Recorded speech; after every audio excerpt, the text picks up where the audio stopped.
রহমতুল্লাহি ওয়া বারাকাতুহু। অনেকেই জন্য কোর্স চাচ্ছিলেন। সো সবশেষে আমরা জবের জন্য একটা কোর্স রেডি করেছি। সেটা হচ্ছে এনটিআরসি এর জন্য। তো আজকে আমরা এই এনটিআরসি এর সম্পর্কে একদম বিস্তারিত জানবো। সেই সাথে ইন্ট্রোডাকশন আপনাদের করাই দেব। এই কোর্সে কিভাবে কি করতে হয়, আবেদন যোগ্যতা কি বা কি কি পড়তে হবে, কোন কোন সিলেবাস রয়েছে সবকিছুই। তো কোর্সটা শুরু করার আগে আমাদের অন্যান্য গ্রুপে আমি একটু শেয়ার করে দিচ্ছি। আহ, যে যাদের প্রয়োজন রয়েছে আপনারাও আপনাদের অন্যান্য গ্রুপগুলোতে আপনাদের বন্ধু বান্ধবদের শেয়ার করে দিতে পারেন যাদের এই ভিডিওটা প্রয়োজন রয়েছে। আর আপনারা যদি চান তাহলে কিন্তু আমাদের অনলাইন ব্যাচে পড়তে পারেন। আমরা জবের জন্য অনলাইন ব্যাচ খুলেছি। এই ব্যাচটা আপনাদের জন্য খুবই হেল্পফুল হবে বলে আমি আশা করছি। আর আপনাদের জবের প্রিপারেশন নিতে যে বিষয়গুলো প্রয়োজন এই সবগুলো বিষয় আমরা এই কোর্সের ভিতরে আলোচনা করব। তবে কোর্সটা যুক্ত হলেও আপনাকে নিজে নিজেই কিন্তু পড়তে হবে, নিজে নিজে পড়ার কোনো বিকল্প নাই। চলুন তাহলে শুরু করা যাক কথা না বাড়িয়ে। সো আমরা যে কোর্সটা আপনাদের সাজিয়েছি এটা হচ্ছে এনটিআরসি এর জব কোর্স। তো এই কোর্স সম্পর্কে যারা একদমই কিছুই জানেন না তাদের জন্যই মূলত এই মানে ভিডিওটা নেওয়া হচ্ছে। ইনশাল্লাহ আপনারা এখান থেকে পূর্ণাঙ্গ ধারণা পেয়ে যাবেন। তো ফার্স্ট অফ অল এনটিআরসি কত মার্কের পরীক্ষা হবে, সো এবং কি কি হবে। প্রথমেই আপনাদের প্রিলি একটা পরীক্ষা দিতে হবে, প্রিলিমিনারি। এটা এমসিকিউ টাইপের পরীক্ষা, মানে মাল্টিপল কোশ্চেন চয়েস বা চয়েস কোশ্চেন। তো এনটিআরসি হয় 100 মার্কের পরীক্ষা। হ্যাঁ, এখানে বাংলায় আপনার 25 নাম্বার থাকবে, বা বাংলা থেকে 25 নাম্বারের প্রশ্ন করা হবে, ইংরেজি থেকে 25, গণিত থেকে 25 এবং সাধারণ জ্ঞান থেকে 25। এবং নাম্বার হবে 40%-এ পাস। আপনি শুধু বাংলা ইংরেজি দুইটাই মিলে যদি 40 পান সেক্ষেত্রে পাস হয়ে যাবেন, গণিত আর সাধারণ জ্ঞান দরকার নাই। অথবা বাংলা সাধারণ জ্ঞান পড়েই যদি আপনি 40 নাম্বার পান সেক্ষেত্রে আপনি পাস হয়ে যাবেন। অর্থাৎ এই 4টা সাবজেক্টে আপনি যেই সাবজেক্ট থেকে যত নাম্বারই পান না কেন আপনি মোট 100-র মধ্যে 40 পেলেই পাস হয়ে যাবেন। এটাই হচ্ছে এনটিআরসি এর প্রিলি পাস করার একটা নিয়ম। তো এখানে পর্যায় রয়েছে 3টা, মানে আপনি স্কুল পর্যায়ে এবং স্কুল পর্যায়ে 2 এবং হচ্ছে কলেজ পর্যায়ে। তো এই 3টার মধ্যে আপনি 3টাতে আবেদন করতে পারবেন, তবে যে কোনো 2টাতে আবেদন করতে হয়, কারণ স্কুল পর্যায়ে এবং স্কুল পর্যায়ে 2 একসাথে পরীক্ষা হয়। সো একসাথে তো 2 জায়গায় অ্যাটেন্ড করতে পারবেন না। হয় স্কুল পর্যায়ে এবং কলেজ পর্যায়ে একসাথে আবেদন করবেন, অথবা স্কুল পর্যায়ে 2 আর কলেজ পর্যায়ে আবেদন করবেন, তাহলে আপনাদের আবেদনটা যথোপযুক্ত হবে। এখন প্রথমে আমরা গণিত নিয়ে সংক্ষেপে আলোচনা করি যে গণিতের ভিতরে কি কি থাকবে। গণিতের ভিতরে অনেকগুলো বিষয় থাকবে, তার মধ্যে থাকবে পাটিগণিত, বীজগণিত এবং জ্যামিতি। আপনাদের এই এনটিআরসি যে গণিতটা রয়েছে, এবং অপশনাল হিসেবে কিছু থাকবে ত্রিকোণমিতি, বিন্যাস, সমাবেশ, সম্ভাবনা। এগুলো মূলত কলেজের জন্য প্রয়োজন, স্কুলের জন্য অতটাও প্রয়োজন নয়। আর পাটিগণিত থেকে যে মেইন কয়েকটা টপিক আপনাদের পড়তে হবে, আর সেটা হচ্ছে বাস্তব সংখ্যা, তারপরে হচ্ছে ভগ্নাংশ, লসাগু গসাগু, শতকরা, তারপরে আছে লাভ ক্ষতি, গড় ও বয়স, অনুপাত সমানুপাত। এই বিষয়গুলো পড়তে হবে। আরো কিছু টপিক রয়েছে যেগুলো কম গুরুত্বপূর্ণ, যেমন নল ও চৌবাচ্চা, তারপরে এদিকে সময় ও কাজ, ঐকিক নিয়ম, তারপরে নৌকা ও গতিবেগ। এগুলো হচ্ছে কম গুরুত্বপূর্ণ টপিক, এগুলো সাধারণত পরীক্ষায় আসে, তবে একদমই রেয়ার। এরপরে রয়েছে বীজগণিত থেকে কি কি টপিকে প্রশ্ন করা হয়। তো বীজগণিত থেকে মূলত বীজগাণিতিক রাশিমালা ও মান নির্ণয়, উৎপাদকীয় বিশ্লেষণ এবং সূচক ও লগারিদম, এই সেই সাথে ধারা, এই 4টাই মূলত মেইন বীজগণিত থেকে প্রশ্ন করা হয়। এরপর রয়েছে জ্যামিতি। জ্যামিতি থেকে কি কি টপিকে প্রশ্ন করা হবে। জ্যামিতি থেকে মূলত মৌলিক বিষয়াবলী, ত্রিভুজ ও চতুর্ভুজ ও বহুভুজ। এর পরবর্তীতে বৃত্ত ও ঘনবস্তু।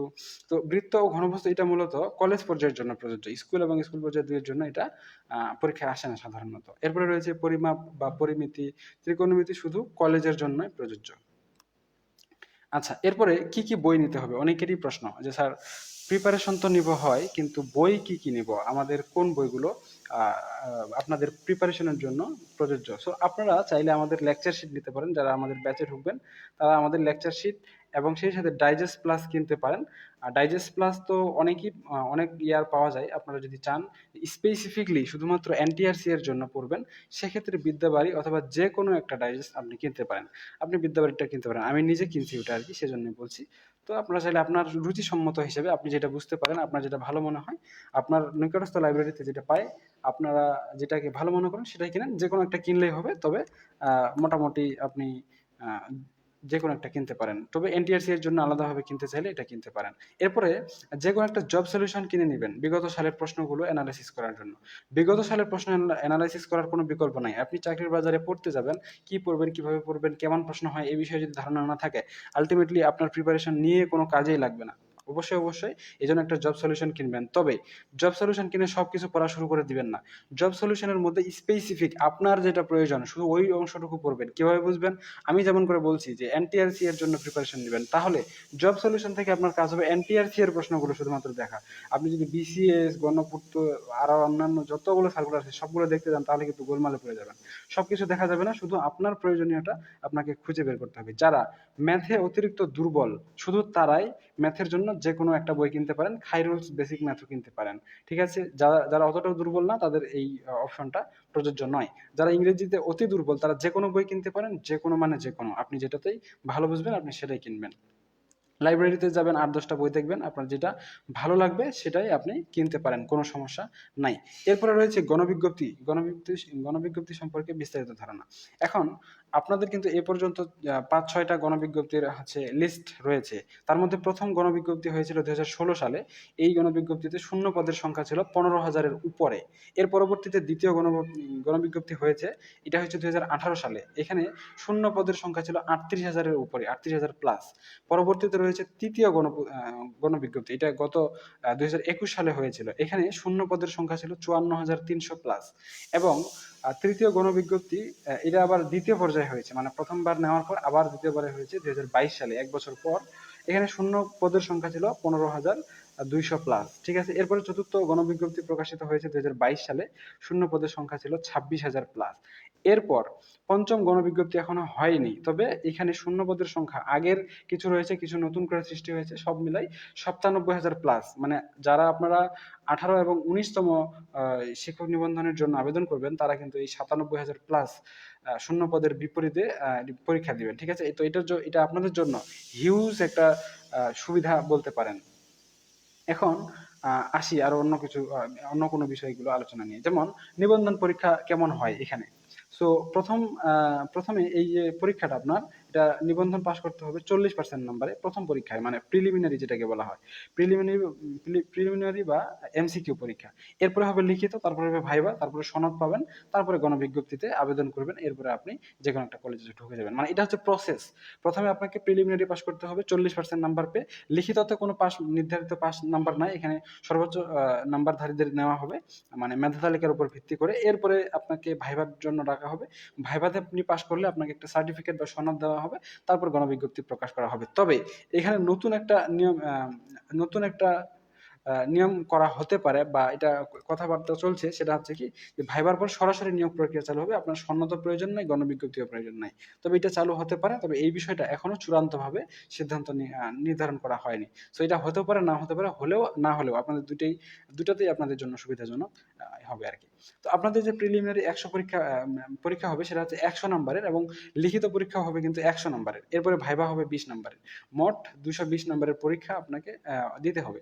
ঠিক আছে? পরীক্ষায় পাস করার জন্য প্রতিদিন নিয়ম মাফিক যদি ৩-৪ ঘন্টা করে পড়তে পারেন, অর্থাৎ সপ্তাহে ২১ থেকে ২৮ ঘন্টা যদি পড়েন, তাহলে ৬ মাসে আপনি প্রিলিমিনারি শুধু নয়, এতে প্রিলিমিনারিতে শুধু পাস না, আপনি এখান থেকে ভালো রেজাল্টও করতে পারবেন। তবে নিয়ম মাফিক প্রতি সপ্তাহে কমপক্ষে ২১ ঘন্টা পর্যন্ত আপনাকে পড়তেই হবে, এর কোনো বিকল্প নাই। আপনি যদি না পড়েন আর যদি বলেন যে আমার চাকরি কেন হচ্ছে না বা ইত্যাদি ইত্যাদি, তাহলে এখানে আপনার কোনো লাভ হবে না আরকি। অবশ্যই আপনাকে পড়তে হবে, পড়ার কোনো বিকল্প নাই।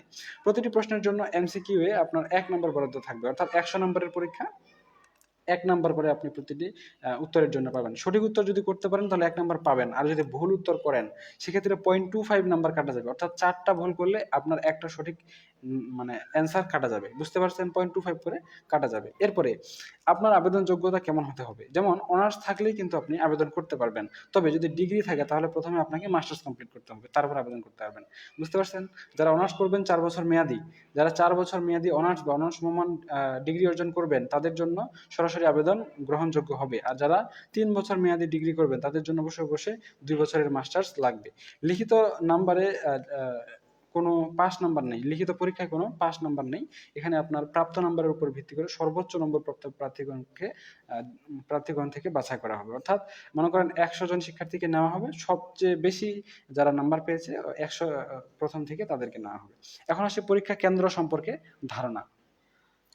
পরীক্ষা কেন্দ্র প্রিলিমিনারির জন্য ঢাকা, নারায়ণগঞ্জ, ফরিদপুর এবং টাঙ্গাইল জেলায় পরীক্ষা অনুষ্ঠিত হবে। তবে এই এলাকাগুলোতে যারা পরীক্ষা দেবে প্রিলিমিনারি, তাদের লিখিত পরীক্ষা কিন্তু ঢাকায় হবে। লিখিত পরীক্ষার এতগুলো কেন্দ্র নেই।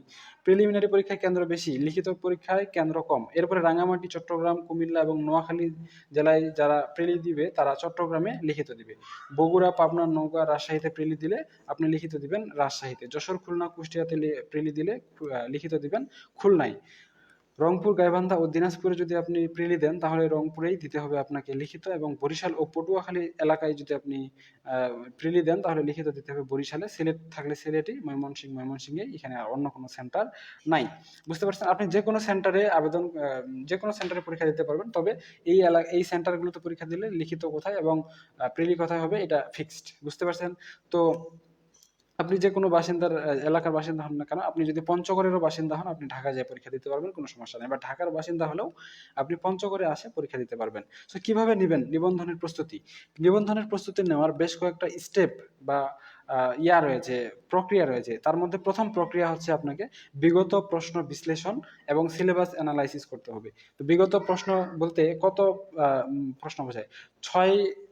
6তম, 6ষ্ঠ পরীক্ষা থেকে মোটামুটি 18তম পরীক্ষা পর্যন্ত যতগুলো প্রশ্ন রয়েছে এগুলো আপনি অন্তত পক্ষে 10 বার রিডিং করে নেবেন, তাহলেই আপনি বিগত প্রশ্ন সম্পর্কে ধারণা এবং সিলেবাস সম্পর্কে বিস্তারিত বুঝতে পারবেন। এবং আপনাকে অবশ্যই আপনার উইক পয়েন্ট প্রথমেই বাছাই করতে হবে। সেই উইক পয়েন্টটাকে নরমাল, অন্তত পক্ষে নরমাল, সর্বোচ্চ স্ট্রং বানাতে হবে। এরপরে আপনার হচ্ছে সবকিছু শুরু করবেন বেসিক থেকে। এখন বেসিক বলতে কি বোঝায়? এটা আপনার একদম নরমাল পড়াগুলো থেকে শুরু করবেন। আপনি যদি বিগত সালের প্রশ্নগুলো স্টাডি করেন তাহলে বুঝতে পারবেন, এবং বারবার যদি রিভিশন দেন তাহলেই আপনার নিবন্ধনের প্রস্তুতি মজবুত হবে। নিবন্ধনের জন্য কোচিং করা জরুরি কিনা? যদি নিবন্ধনের জন্য আপনি নিজেই পড়তে পারেন তাহলে কোচিং করার কোনো দরকার নাই।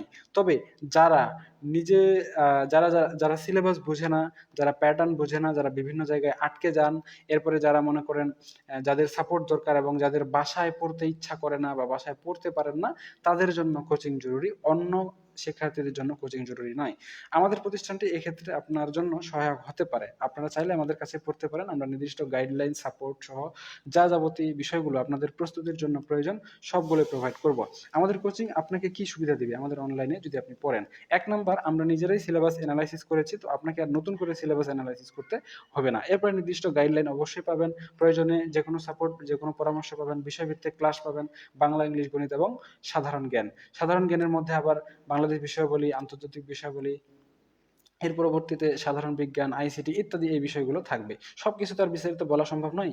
এই শর্ট সময়ের মধ্যে মোটামুটি আমি আপনাদেরকে ওভারঅল ধারণা দিয়েছি। এরপরে বাংলায় আপনাদেরকে যে বিষয়গুলো পড়ানো হবে, যেমন বাংলা ভাষার উদ্ভব ও ক্রমবিকাশ, বাংলা ভাষারীতি, ধ্বনি, বর্ণ, ধ্বনি পরিবর্তন, নত্যবিধান, শব্দবিধান, শব্দের শ্রেণীবিভাগ, সন্ধি, সমার্থক শব্দ, পদ প্রকরণ, এরপরে প্রতিশব্দ, বিপরীত শব্দ, হ্যাঁ, তারপরে হচ্ছে লিঙ্গ, বচন, উপসর্গ, দ্বিরুক্ত, প্রকৃতি প্রত্যয়, বানান শুদ্ধিকরণ, বাক্য শুদ্ধিকরণ, বাক্য ও বাক্য পরিবর্তন ইত্যাদি। এত বিষয় তো ডিটেলসে বললে আপনাদের তেমন কাজে লাগবে না, যখন আপনারা পড়বেন তখনই বুঝতে পারবেন। আমি সংক্ষেপে আর একটু গণিতটা শুধু দেখাই দিই, পরবর্তীতে আর বলবো না।